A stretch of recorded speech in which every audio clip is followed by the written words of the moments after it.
Bonjour, alors aujourd'hui on va reprendre le cours des vidéos, on va dire plus classiques sur ma chaîne et on va parler ménopause et sommeil. Mais avant ça, générique.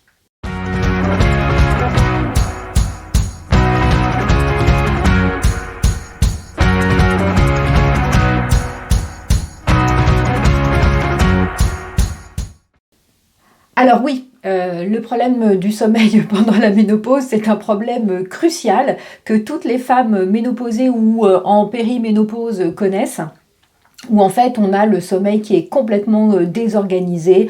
Alors ça se traduit de plein de manières différentes, hein, on est vraiment toutes différentes et donc on ne réagit pas de la même manière.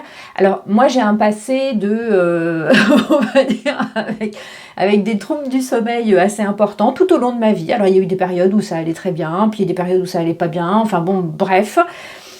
Et donc du coup moi ce que j'ai observé chez moi c'est pas forcément ce que vous allez observer vous. Mais en tout cas en interrogeant les copines, et en regardant un petit peu sur internet, je me suis aperçue que je n'étais pas toute seule à avoir des problèmes de sommeil à la ménopause. Alors, les problèmes classiques, les insomnies, donc les insomnies d'endormissement, c'est-à-dire des difficultés à s'endormir, mais aussi des réveils nocturnes et avec impossibilité de se rendormir, hein, c'est-à-dire genre on va faire un petit tour aux toilettes et puis on revient et puis là c'est fichu, en fait on peut pas se rendormir ou alors vraiment très très tard dans la nuit, c'est-à-dire genre 5 minutes avant que le réveil sonne, hein, ce qui est toujours extrêmement agréable.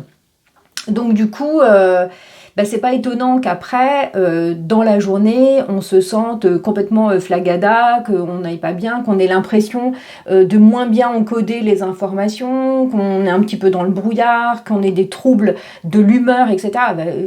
Voilà, imaginez, vous enchaînez, alors que, je sais pas, ça dépend des gens, mais si vous avez normalement besoin de 7 à 8 heures de sommeil par nuit, ce qui est mon cas, voire même moi j'ai besoin d'un petit peu plus. Imaginez d'enchaîner pendant des semaines et des semaines, des nuits à 3-4 heures. Voilà, bon vous êtes un petit peu grognon, c'est normal. Et puis le problème c'est que ça peut impacter aussi votre santé, alors ça impacte votre santé mentale, ça c'est sûr, votre santé cognitive, hein, j'en parlais, hein, des difficultés en fait à mémoriser, des difficultés à être attentive, etc. Mais ça va impacter aussi, et ça peut malheureusement impacter votre santé physique, hein. On peut avoir des problèmes cardiovasculaires qui sont liés au manque de sommeil, on peut avoir tout un panel on va dire, de problèmes divers et variés. Donc la question du sommeil quand on est à la ménopause, ou avant la ménopause, hein, pendant la période où ça s'installe, en fait, elle est cruciale. Et comme vous le savez, alors je vous mets le petit i ici parce que j'ai fait toute une playlist avec tout un tas de vidéos sur la ménopause, mais aussi sur l'andropause, hein, la ménopause masculine en quelque sorte. Donc voilà, l'andropause d'ailleurs je referai des vidéos bientôt parce que il y a de nouvelles choses en fait à propos de l'andropause et donc bref, c'était une petite parenthèse. Mais revenons à nous les femmes.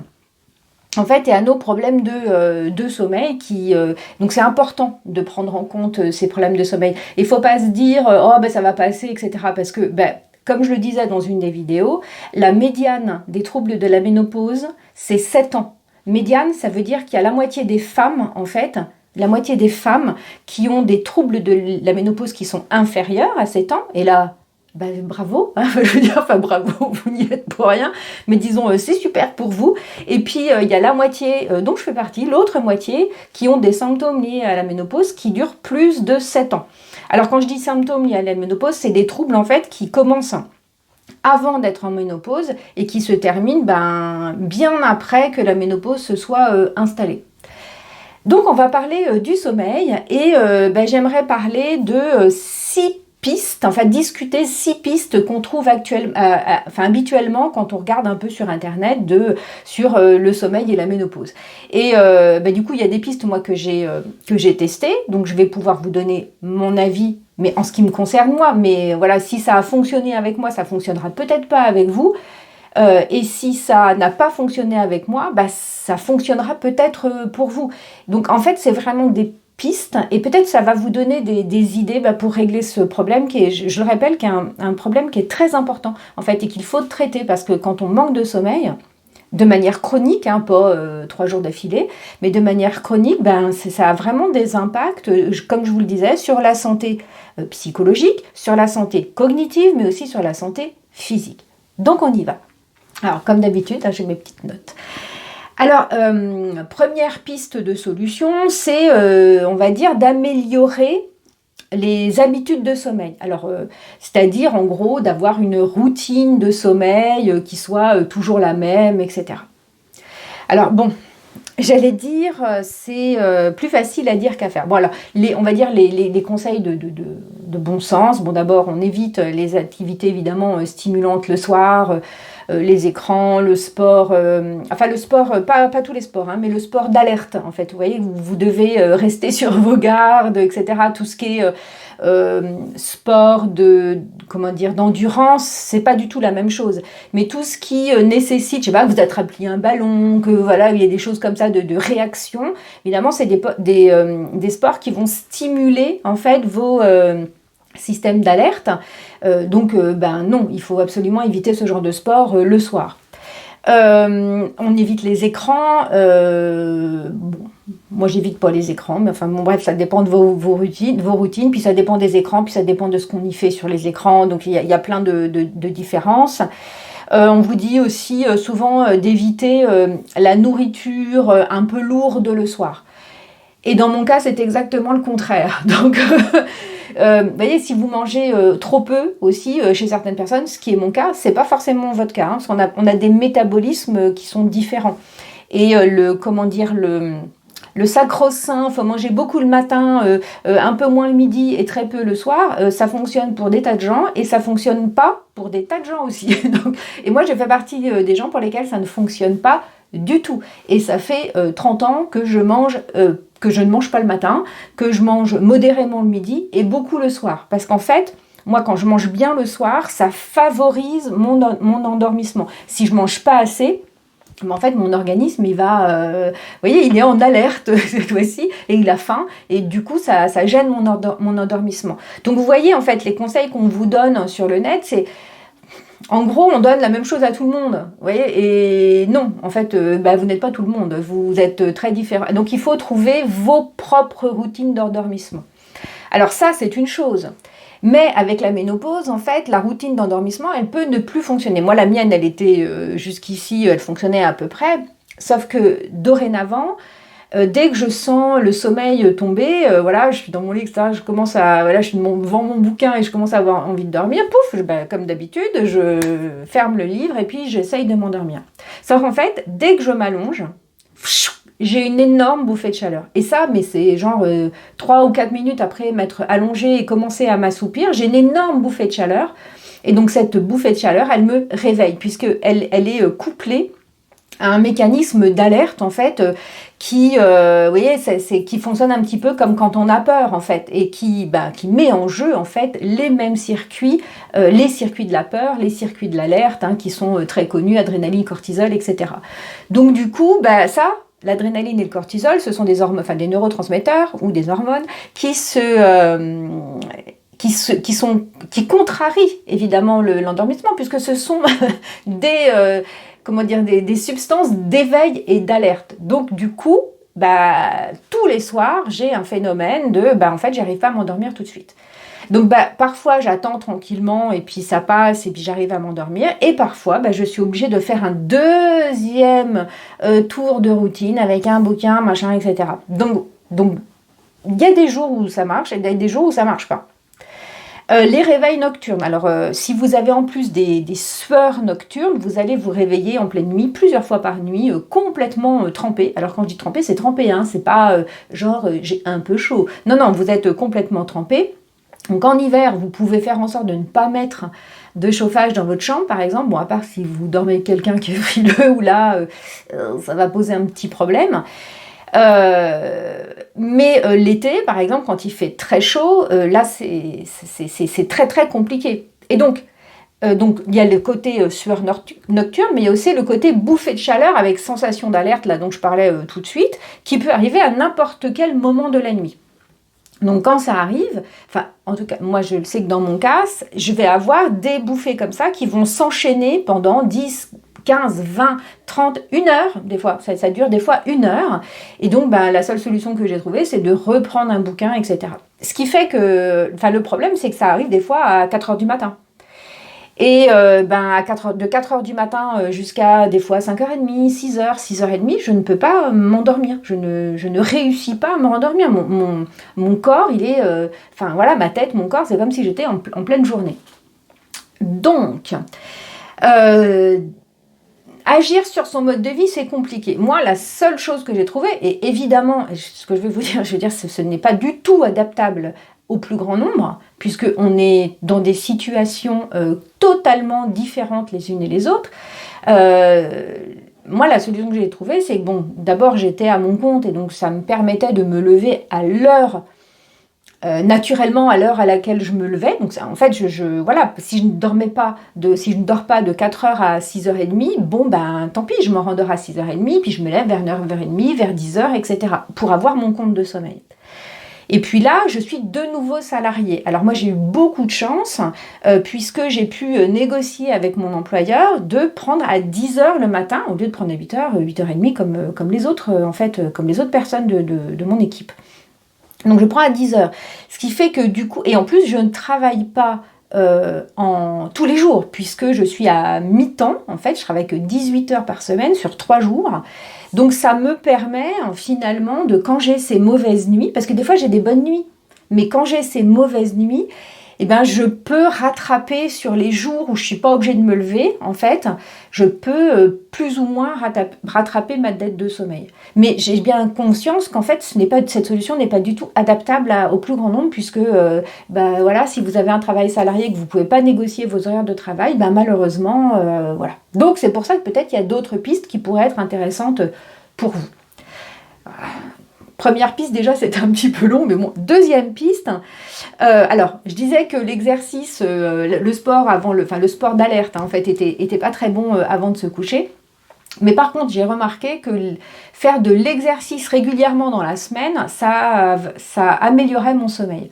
Alors, quand je dis faire de l'exercice régulièrement dans la semaine, c'est pas forcément du sport, mais j'ai remarqué, encore une fois, testez-le, parce que moi je ne sais pas si c'est bon pour vous, mais j'ai remarqué que quand je marche beaucoup dans la journée, quand je marche dehors, quand je prends l'air dehors et que je ne suis pas enfermée toute la journée dans un bureau ou chez moi, en fait, alors quand je dis, quand je marche, je marche, je sais pas, une demi-heure, 3/4 d'heure ou 1 heure, parfois quand j'ai le temps, je vais aller marcher au bord de la Loire, ici on a un fleuve, donc voilà.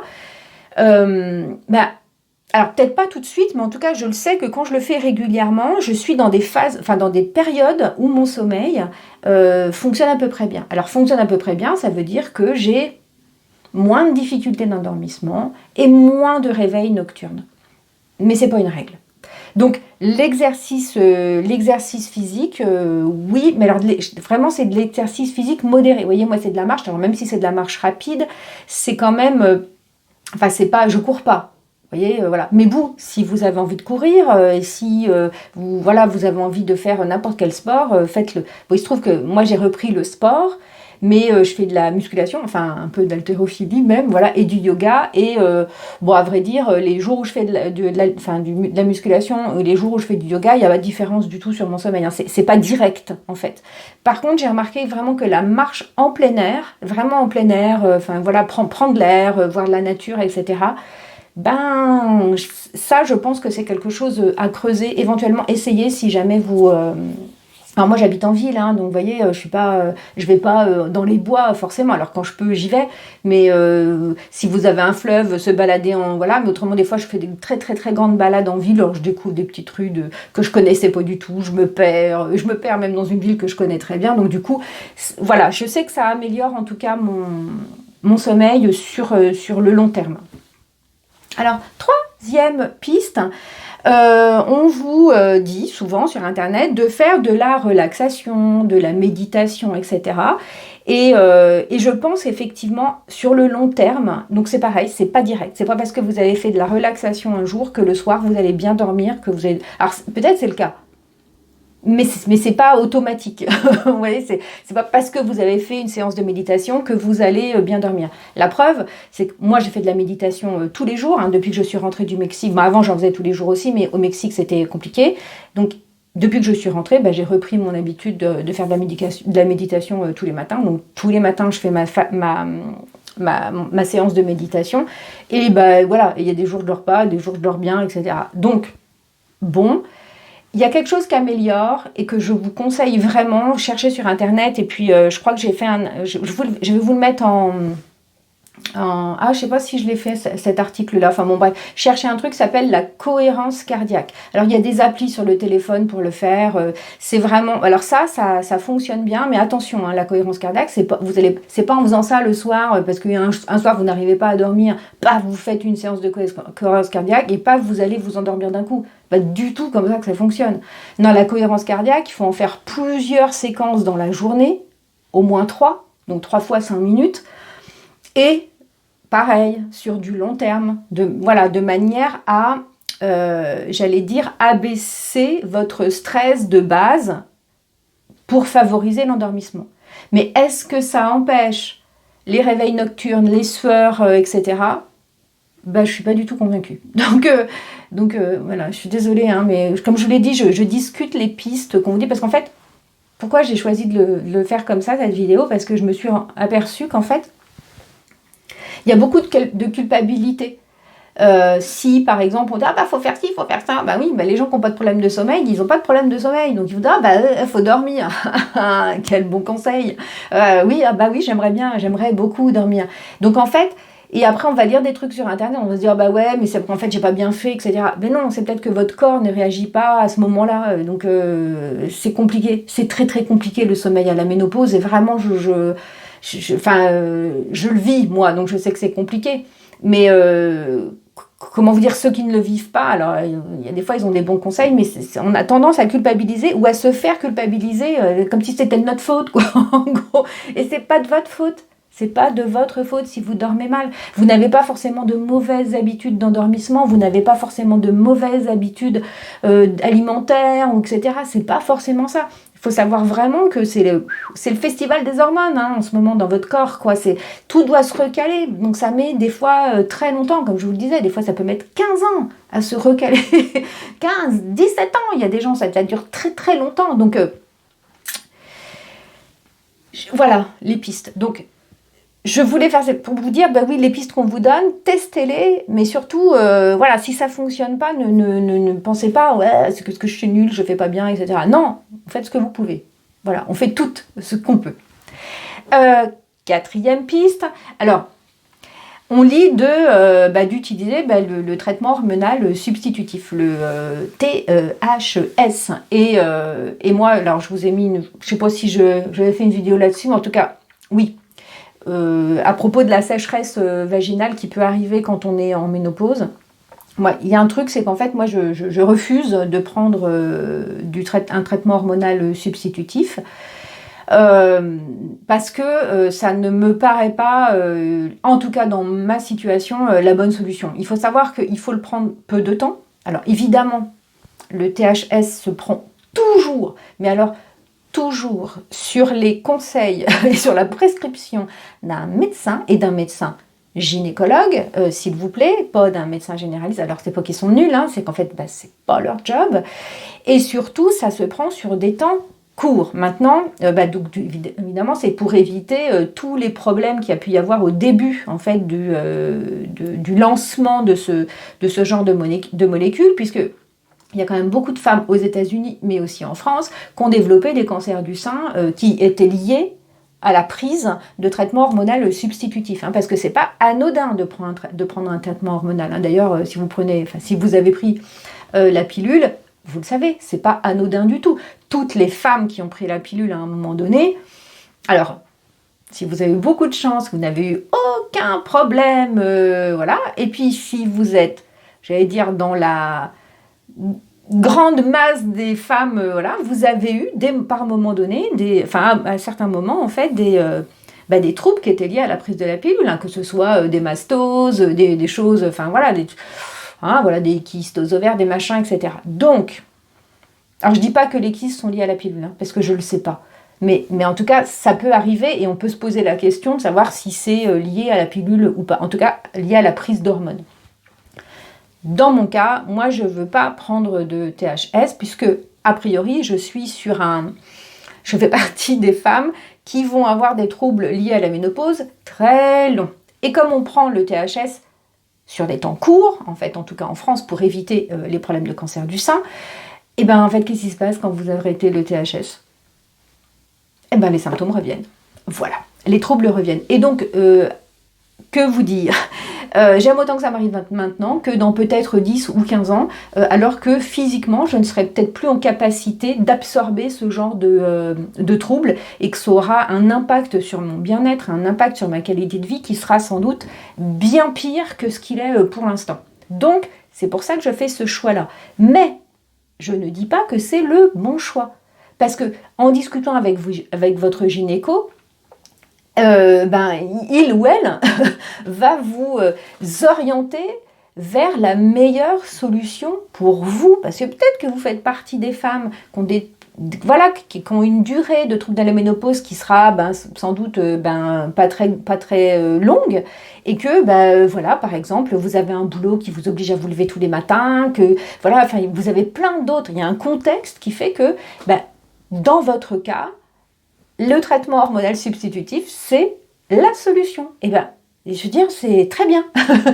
Dans mon cas, c'est pas la solution, mais dans le vôtre, c'est peut-être la solution. Donc, allez voir votre gynéco. 5. Toutes les thérapies complémentaires. Alors, les thérapies complémentaires, ça va être l'acupuncture, l'aromathérapie, mais aussi les TCC. Alors, moi, j'ai testé l'acupuncture, mais alors... zéro effet, mais 0,000. Et j'ai pas fait une seule séance, hein. J'ai fait tout un parcours de séances d'acupuncture auprès d'un acupuncteur qui est réputé, c'est-à-dire, pour aller voir le dernier qui apparemment fait beaucoup de bien. Et moi, dans mon cas, je ne dis pas que l'acupuncture n'a pas d'effet, mais dans mon cas, ça n'a eu aucun effet. Si, ça m'a vidé un peu le porte-monnaie, mais par contre, moi, j'ai eu zéro bénéfice en fait de toutes ces séances d'acupuncture. Voilà. L'aromathérapie. Donc, c'est notamment les huiles essentielles, mais aussi la phytothérapie. Alors moi, j'adore les tisanes, j'en prends beaucoup. Enfin voilà, je me suis toujours plus ou moins soignée les petits bobos. Hein, je parle pas des vraies maladies, mais les petits bobos de l'hiver, les petites choses comme ça, avec des tisanes. Je fais ça depuis que j'ai 20 ans. Donc ça fait plus de 30 ans que je suis aux tisanes et je suis plutôt bien réactive. Hein, pareil pour les huiles essentielles, voilà. Et toutes les plantes que j'ai pu tester pour la ménopause, toutes celles qu'on m'a conseillées, et alors vraiment à chaque fois, tout le monde y a été de sa plante, de son complexe, de son complément alimentaire génial, etc. J'ai tout essayé, hein, tout ce qu'on m'a proposé. Donc on en est à, je sais pas, peut-être 15 trucs différents. Zéro effet. Mais quand je dis zéro, c'est zéro, quoi. Je veux dire, aucune amélioration sur le long terme. Et pourtant, c'est des choses que j'ai essayées, que j'ai réessayées, que j'ai continué à essayer. Vous voyez, c'est donc, aucune action, dans mon cas, alors que je suis très réactive aux plantes et aux huiles essentielles la plupart du temps pour tout le reste. Mais là, je n'ai eu aucun effet. Donc, essayez, on ne sait jamais. Mais, comment vous dire ? Moi, j'avais beaucoup d'espoir, quand même. Et beaucoup d'espoir déçu. Bon, alors les TCC, j'ai jamais essayé. J'ai jamais essayé pour mes problèmes d'insomnie, enfin pas d'insomnie, mais de troubles du sommeil liés à la ménopause. Je n'exclus pas d'essayer bientôt. Je pense que c'est peut-être pas mal. Donc du coup, puis en plus, il y a apparemment quelques praticiens des TCC, des psychologues ici qui sont assez, assez professionnels. Et je pense que je vais essayer ça, on verra bien. Je suis plus à ça près. Donc je vous dirai, si les TCC dans le cadre de la ménopause et des troubles du sommeil dans la ménopause, ça a fonctionné pour moi. Donc ça, j'ai pas essayé, je ne peux pas avoir d'avis. Mais peut-être que vous en avez, vous, des avis, et surtout, n'hésitez pas à les mettre en commentaire, parce que ça peut intéresser des gens qui vont regarder la vidéo, et voilà, d'avoir des retours différents. Ça peut donner des pistes pour des femmes qui souffrent, en fait, de cette situation.